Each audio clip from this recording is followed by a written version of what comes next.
देखते हैं कुछ और rules. a to the power p upon q, ऐसा कब हो सकता है ना? ऐसा कब हो सकता है p अपॉन q? q में 1 अपॉन q में मल्टीप्लाई करना पड़ेगा p का, या p में मल्टीप्लाई करना पड़ेगा 1 अपॉन q का। तो ये मल्टीप्लीकेशन जब हो रहा है तो यहां पे एक हमने इनका मतलब क्या हमने पढ़ रखा है, p इंटू 1 बाई क्यू, या फिर q into 1 by p। Sorry, ये कितना हो जाएगा 1 बाई क्यू इंटू पी हो जाएगा ये, है ना? या तो हम 2 अपॉन 3, मान लो हमारे पास क्या है 2 अपॉन 3 है, या तो हम 2 इंटू 1 अपॉन 3 करें, या फिर 1 अपॉन 3 इंटू 2 करें, एक ही बात है, 2 अपॉन 3 ही आना है। वही मतलब यहां पे हो रहा है। अगर a टू द पावर हमने क्या लगा दी, a to the power 2 by 3 कर दिया हमने, तो ये a टू द पावर क्या हो जाएगा 2 इंटू क्या है ये 1 बाई 3 तो है, ये क्या है ये 1 बाई 3 हो जाएगा, यहाँ पे पावर 2 लग के 1 बाई 3 हो जाएगा। या फिर यहाँ पावर क्या लगा दे हम लोग 1 बाई 3 लगा दे और मल्टीप्लाई में क्या कर दे 2 कर दे, तो आंसर तो क्या आएगा सेम ही आएगा, आंसर चेंज नहीं होने वाला है। ये सारी चीजें हमें बाद में काम आने वाली है, ठीक है, इसलिए हमें पता होना चाहिए। जब क्वेश्चंस करेंगे हम लोग एक्चुअल में, तब हमें इन चीजों का यूज होगा। क्लियर है इतनी बात? आगे बात करते हैं। If a to the power m is equal to a to the power n, ऐसा कब हो सकता है? a क्या है यहाँ पे 2, a क्या है यहाँ पे 2। अब यहाँ पे ऐसा कौन सा नंबर आएगा, यहां पे ऐसा कौन सा नंबर आएगा जिससे क्या हो जाए, यहां पे जिससे ये दोनों वैल्यू 2 की पावर समथिंग और 2 की पावर समथिंग क्या हो जाए, बराबर हो जाए। ऐसा कब हो सकता है? जब m बराबर n आए। अगर ये ऐसा नहीं हुआ तो क्या ये बराबर होगा? क्या नहीं। बराबर होने के लिए 2 की पावर 2 की पावर 2 के बराबर होगी, 3 की पावर 4 3 की पावर 4 के बराबर होगी। जब बेस सेम है हमारा तो पावर भी सेम होनी चाहिए, ये मतलब है इसका। अब हमें तो ये चीज पता है, लेकिन ये ऐसा पढ़ने की जरूरत क्या है? मान लो यहां पे लिखा हुआ है 2 की पावर x लिखा हुआ है, यहां पे क्या लिखा हुआ है, मान लो 8 की पावर क्या लिखा हुआ है 3x प्लस 4 लिखा हुआ है, ठीक है, या माइनस कर लेते हैं इसे, 3x माइनस 48 लिखा हुआ है, 3x माइनस 48 लिखा हुआ मान लो, ऐसा मान लेते हैं, ठीक है। इसे 2 मान लेते हैं, आसान हो जाएगा क्वेश्चन, और इसे 8 मान लेते हैं, है ना, और इसे 2 मान लेते हैं, ठीक है। अगर हमारे पास ऐसा कुछ दिया हुआ है, इसे सॉल्व करने के लिए बोला जाए find the value of x, तब ये चीज हमें काम आएगी। अगर हमने बेस को सम बना लिया, यहां हमें दिख रहा है कि भाई 8 क्या है 2 का मल्टीपल है, 8 क्या है 2 का मल्टीपल है। जब हम 2 को कुछ नंबर ऑफ टाइम्स मल्टीप्लाई करेंगे तो 8x आ जाएगा। हमने क्या लिख दिया, इसे 2 की पावर 3 लिख दिया, और ये x है तो 2 की पावर 3x, यहां 2 की पावर 2x माइनस 48 है। हमने ये चीज बोली कि यहां पे कितना हो जाएगा 3x बराबर 2x माइनस 48, तो यहां से x की वैल्यू हम लोग निकाल पाएंगे माइनस 48। बात समझ में आ गई? इसलिए ये चीज काम आती है। अब यहां पे देखते हैं, अगर यहां पे क्या है 2 की पावर 2 है और यहां अलग अलग हो गया और n लग गया, है ना, सेम लग गया, तो इसका मतलब क्या ऐसा हो सकता है क्या? ऐसा हो सकता है क्या? यहां पे क्या आना चाहिए, दोनों एक दूसरे से इंटर रिलेटेड है ना। यहां पे बेस सेम है तो पावर जरूरी है कि क्या हो, सेम होनी चाहिए। यहां पे पावर सेम है, इसका मतलब क्या है, बेस सेम होना चाहिए। क्लियर है इतनी बात? क्या ऐसा हो सकता है क्या? नहीं हो सकता। ऐसा कब हो सकता है? जब हम लिख दे 2 की पावर 2 बराबर 2 की पावर 2, है ना, a बराबर भी आ जाए, मतलब ये b की जगह पे हम लोग क्या लिख दें a, तब क्या हो जाएगा, ये a की पावर 2 बराबर b की पावर 2 हो जाएगी, मतलब 2 की पावर 2 बराबर 2 की पावर 2, ठीक है। अगर बेस सेम है तो पावर को बराबर होना पड़ेगा, अगर पावर बराबर है तो बेस को बराबर होना पड़ेगा। बात समझ में आ गई?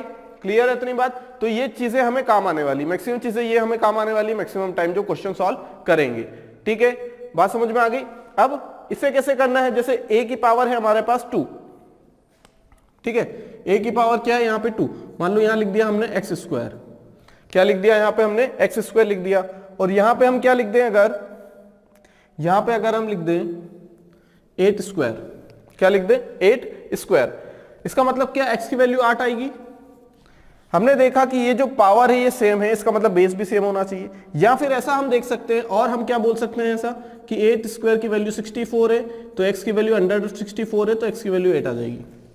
बात बराबर है? क्या हमने यहाँ मल्टीप्लीकेशन किया 8 का 2 बार, या फिर 8 का स्क्वायर निकाला? नहीं निकाला, हमने देखा कि अगर पावर सेम है तो बेस भी सेम हो जाएगा। बात समझ में आई? a to the power 0 is equal to 1, बचपन से पढ़ते आ रहे हैं, याद है, समझने की जरूरत कुछ नहीं है इसमें, ठीक है। a टू द पावर 0 होता है 1, एनीथिंग टू द पावर 0 क्या हो जाएगा 1, बस डिनोमिनेटर में क्या होना चाहिए 0 नहीं आना चाहिए, नहीं तो वो नॉट डिफाइन का फॉर्म ले लेगा या इन्फिनिटी का फॉर्म ले लेगा। a to the power -1 is equal to 1 upon a, कहने का मतलब है कि अगर 2 की पावर -1 है या -2 है तो ये 1/2 बन जाएगा, है ना। a नॉट इक्वल टू 0 क्यों कहा गया है कि अगर a की वैल्यू 0 हो जाएगी तो क्या हो जाएगा यहाँ पे 1/0 विच इज नॉट डिफाइंड।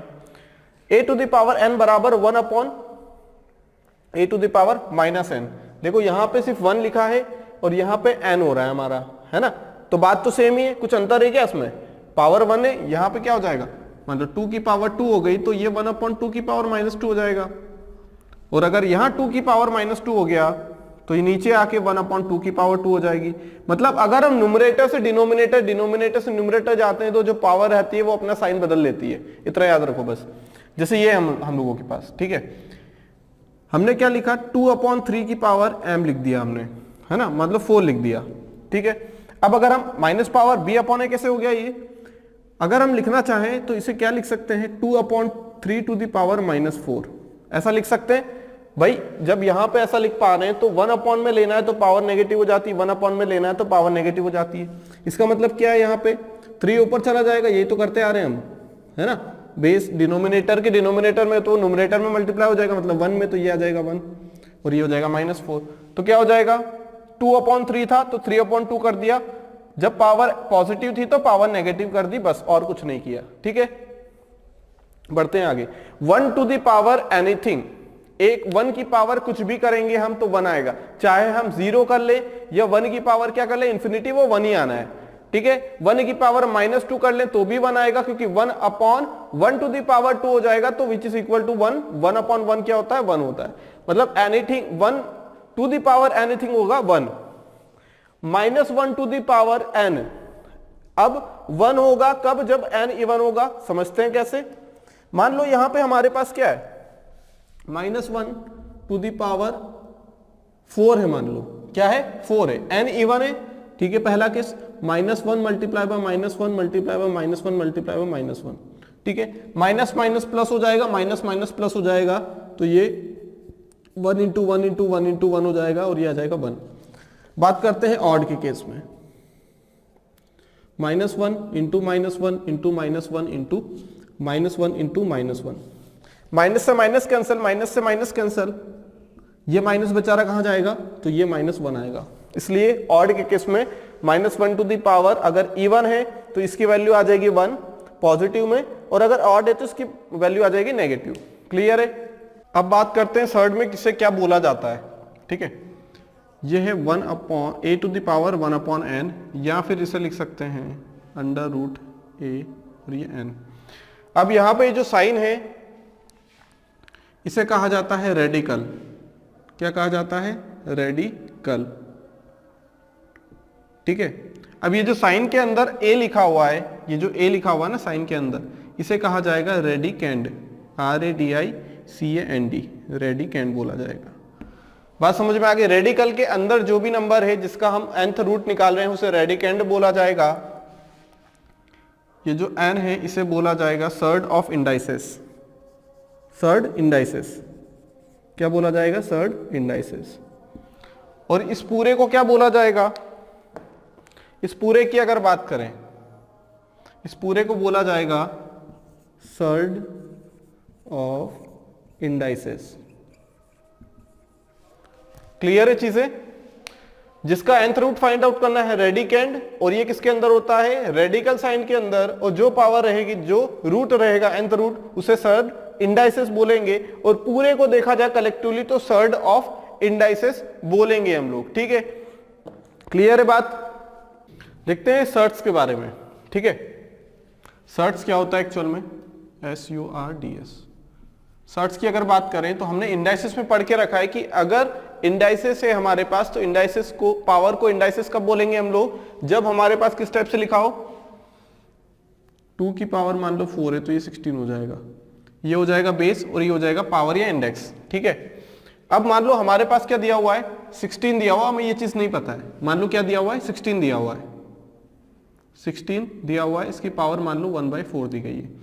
तो ये क्या हो रहा है कि जब पावर 4 है तब हम बोल रहे हैं उसे क्या बोल रहे हैं, इंडाइसेस, और जब पावर 1/4 है तो उसे हम बोल देते हैं सर्ड्स। लेकिन उसकी भी एक कंडीशन है, उसकी भी एक कंडीशन है यहाँ पे, ये सर्ड नहीं है। क्यों नहीं है यहाँ पे, क्योंकि ये एक रेशनल नंबर बनता है। इसे सॉल्व करेंगे ना हम लोग तो ये क्या हो जाएगा, हमारे पास 2 निकल के आएगा। लेकिन ये क्या है, 2 एक रियल नंबर आ रहा है हमारे पास, रेशनल नंबर आ रहा है, जिसे P/Q के फॉर्म में हम लोग लिख सकते हैं। ठीक है, अब मान लो हम कोई दूसरा एग्जांपल लें, मान लो 2 की पावर हम लोग क्या ले लें, हम लोग क्या ले लें, x की पावर से समझते हैं। x की पावर हमने 5 लिया जो कि होता नहीं है 16, x की पावर 16। अभी x नहीं पता है, हमने ये नहीं बोला है कि हमने 2 की पावर कुछ चढ़ाई है तो 16 आया, हमें नहीं पता। ये 3 की पावर हो सकती है, 5 की, 8 की, 10 की, कुछ भी हो सकती है, हमें नहीं पता है। हमने लिखा x बराबर 16 टू द पावर 1/5, ऐसा लिख सकते हैं हम लोग। दोनों साइड क्या कर लो, 5th रूट ले लो, यहाँ पावर मल्टीप्लाई कर दो पावर में 1/5 का, और हम इसे क्या लिख सकते हैं 16, और इसे लिख सकते हैं। इसका एक मतलब और है, इसका एक मतलब और है, हमने बोला कि x क्या है, 5th रूट ऑफ 16, x क्या है 5th रूट ऑफ 16। बात समझ में आ गई। जब हम क्या लिखते हैं यहां पे, मान लो हमने ऐसा लिखा x की पावर 3 बराबर 27, तो x को हम लोग क्या लिखते हैं, मान लो हमने ऐसे लिख दिया, तो हम x की वैल्यू क्या बोलेंगे 3। अब ये x 3 क्या है, cube root of 27, cube root of 27। वहीं अगर हम बात करें x स्क्वायर हमने लिखा है 4, x स्क्वायर अगर हमने 4 लिखा है, इसका मतलब हम इसे लिख सकते हैं पावर 2। तो यहाँ 2 लिखा है, मतलब ये स्क्वायर रूट हो गया, स्क्वायर रूट हो गया ना। अब स्क्वायर है, यहाँ 3rd क्यों बोल दिया, 5th क्यों बोल दिया, यहाँ पे यह स्क्वायर तो बोल सकते हैं, लेकिन यहाँ क्या हो रहा है 5th रूट हो रहा है ना, तो उसका 5th रूट क्या है, x बराबर 16 to the power 1/5।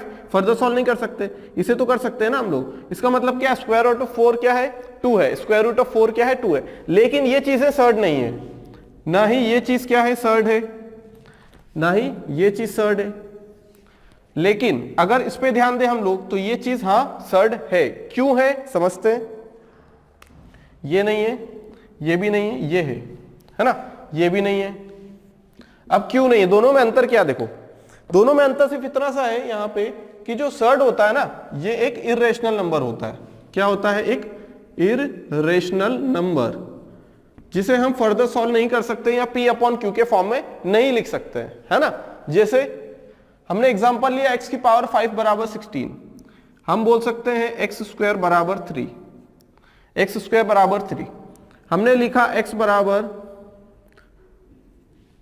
Square root of 3, है ना। क्या एक्चुअल में वैल्यू पता है क्या हमें, क्या एक्चुअल में वैल्यू पता है क्या हमें इस चीज की, हमें एक्चुअल वैल्यू नहीं पता है, अप्रोक्स वैल्यू पता है।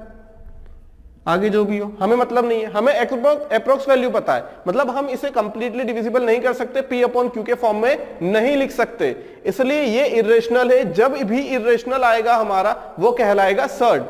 ठीक है, इसका मतलब ये सर्ड नहीं है, ये सर्ड है, ये सर्ड नहीं है। मतलब अगर हमने उसे इंटीजर में या फिर उसकी रियल वैल्यू निकाल ली तब हम लोग क्या बोल सकते हैं कि वो क्या है, हमारे पास सर्ड नहीं है। लेकिन अगर हम इर्रेशनल नंबर मिल रहा है, हमें क्या मिल रहा है, इर्रेशनल नंबर, जिसे P/Q के फॉर्म में नहीं लिख पाएंगे, इसका मतलब क्या है, वो है सर्ड। बात समझ में आ गई, क्या है वो चीज, सर्ड है हमारे पास। अब मान लो यहां पे क्या है, x बराबर, है ना, मान लो x to the power n बराबर a था, तो हमने लिख दिया इसे, ठीक है। अब ये जो a है ये क्या है, रेडिकल, क्या है ये, रेडिकल है ये।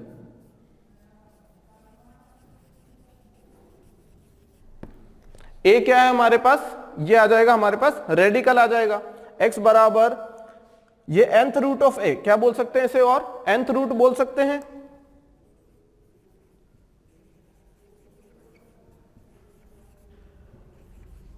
क्या है, ये nth रूट ही तो है, ये स्क्वायर रूट है, ये क्यूब रूट है, ये 5th रूट है ना, ये 4th रूट है। तो ये क्या है, हमारे पास nth रूट है, जिसमें a को क्या कहा जाएगा, रेडिकल कहा जाएगा, है ना। a को क्या कहा जाएगा, रेडिकल कहा जाएगा। बात समझ में आ गई। अब देखते हैं कुछ कंडीशंस, सर्ड स्टेप से लिख सकते हैं या स्टेप से लिख सकते हैं। इसे पूरे को कहा जाएगा सर्ड ऑफ इंडाइसेस n। एक रेशनल नंबर होगा, a एक क्या होगा, रेशनल नंबर होगा, ये बात हमेशा याद रखनी है। n is a positive number, n क्या है, एक पॉजिटिव नंबर होना चाहिए। अगर ये नेगेटिव नंबर हो गया, ठीक है, मान लो ये क्या हुआ, इसे ऐसा लिख सकते हैं हम लोग, मान लो ये 2 है और ये क्या है हमारे पास 1/n है, क्या है ये 1/n है। मान लो अगर n एक नेगेटिव नंबर हो गया, मान लो -2 हो गया, ये कितना हो जाएगा 2 -1/2, ऐसा हो जाएगा, है ना, क्या हो जाएगा, ये चीज हो जाएगी। अब इसे क्या बोल सकते हैं हम लोग, 1/2 मतलब 1/√2 हो जाएगा। ये तो क्या हो जाएगा, ये 1/√2 हो जाएगा। बात समझ में आ गई। इसलिए n क्या होना चाहिए, एक पॉजिटिव नंबर होना चाहिए। अगर नेगेटिव हो गया तो वो सर्ड नहीं होगा, है ना। ये हमेशा क्या होना चाहिए, positive. n is a positive integer. Negative number का हम लोग ले सकते हैं क्या हम ऐसा बोल सकते हैं क्या कि क्यूब स्क्वायर रूट, मान लो स्क्वायर रूट की बात करें तो क्या -16 का ले सकते हैं क्या, वो तो कॉम्प्लेक्स नंबर में चला जाएगा, वो तो क्या हो जाएगा, कॉम्प्लेक्स नंबर में चला जाएगा यहाँ पे हमारे पास। बात समझ में आ गई। या फिर क्या बोल सकते हैं, ये जो नंबर है अंडर रूट के अंदर, मान लो ये क्या है, x है ना।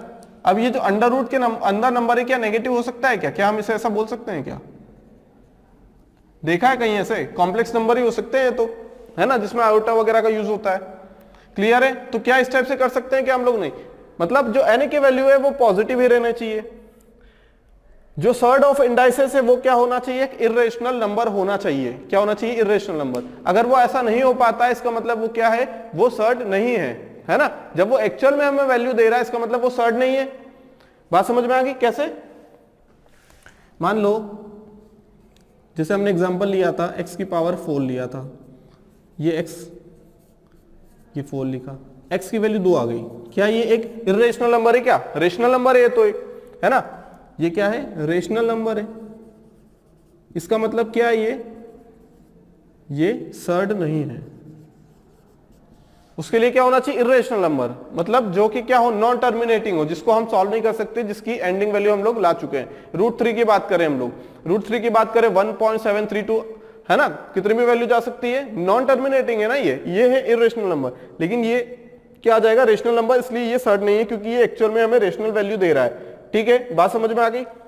क्लियर है इतनी बात। भले ही हमने यहां पे लगा दिया हो 4th पावर ऑफ 16, है ना, बात समझ में आ गई, 4th रूट ऑफ 16 बोल दिया हमने इसे, तो x की वैल्यू अगर एग्जैक्ट आ गई हमारे पास रेशनल नंबर, तब हम लोग ये नहीं बोल सकते यहां पे कि ये क्या है, एक सर्ड है। बात समझ में आ गई। दूसरी बात, n पॉजिटिव नंबर होना चाहिए, एक जो a है वो एक रेशनल नंबर होना चाहिए। a क्या है, एक रेशनल नंबर होना चाहिए। बात समझ में आ गई।